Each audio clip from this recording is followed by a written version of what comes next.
Eliona përballet me Labin në një debat që ka qenë i pritur për një kohë të gjatë, duke reflektuar tensionet dhe grindjet e mëparshme mes tyre.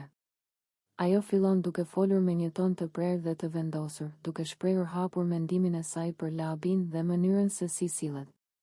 Eliona i thot qartë se sipas saj Labi ka nevojë për psikolog, duke i bërë të ditur se sjellja e tij shpesh është e paqëndrueshme dhe se nuk e kupton ose nuk di si të përballet me situata normale të përditshme pa tension.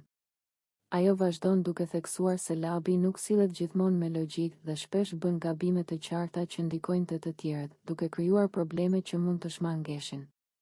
Për Elionën, kjo nuk është thjesht një shaka, por një vëzhgim i vazhdueshëm i sjelljes së tij, duke e bërë të ndjehet se ai nuk kupton realitetin rreth tij. Ajo shton se disa veprime të tij janë të papjekura dhe shpesh dëmtojnë marrëdhëniet me banorët e tjerë. Debati përshkallëzohet kur Eliona përdor fjalë më të forta dhe i thot Labit se për të ai është budalla fare. Ajo i shpjegon se kjo nuk është thjesht një kritikë e lehtë, por një vërejtje e bazuar në shumë situata ku ai ka treguar se nuk ka menduar para se të veprojë. Ajo i përmend shembuj të ndryshëm ku vendimet e tij kanë sjellë përplasje, tension dhe keqkuptime, duke treguar se nuk është fjala e parë që ajo e thot pa arsye. Labi përpiqet të përgjigjet, por Eliona nuk e lë të ndërpresë.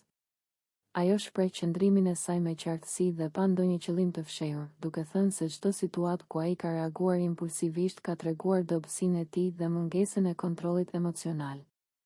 Ajo i thotë se kjo është arsyeja pse njerëzit shpesh e marrin jo seriozisht dhe pse shumë herë gjen veten në debate pa fund me të tjerët.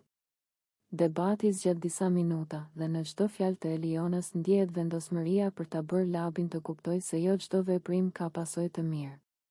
Ajo nuk e sulmon personalisht në mënyrë të panevojshme, por thekson se duhet të reflektojë dhe të ndryshojë mënyrën e të menduarit dhe vepruarit.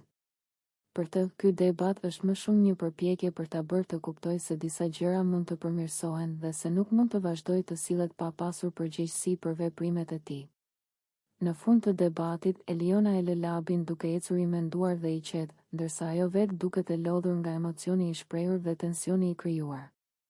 Heshtja që pason është e rëndë, sepse secili prej tyre e ndjen peshën e fjalëve që janë thënë dhe ndikimin e tyre mbi marrëdhëniet mes banorëve. Ky moment bëhet një nga debatet më të forta dhe më të gjata, duke lënë gjurmë që ndihen gjatë gjithë ditës.